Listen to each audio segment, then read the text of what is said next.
I'm Greg Fossilman Raymer. Have you ever found yourself in a spot where you're agonizing over whether or not you should call an opponent's pre-flop raise? Of course you have.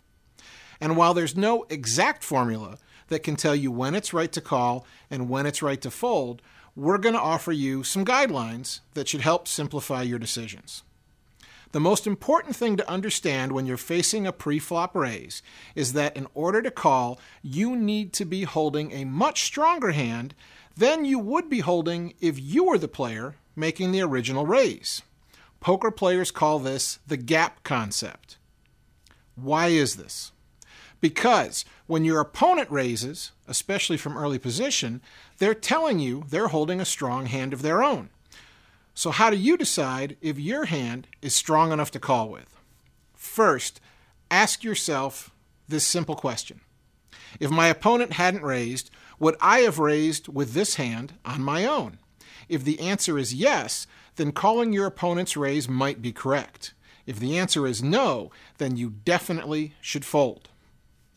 The next things to consider are your position and how your hand is likely to play against your opponent's likely range of hands. If you're in position against a loose aggressive opponent, you can probably play more hands since their range is so wide.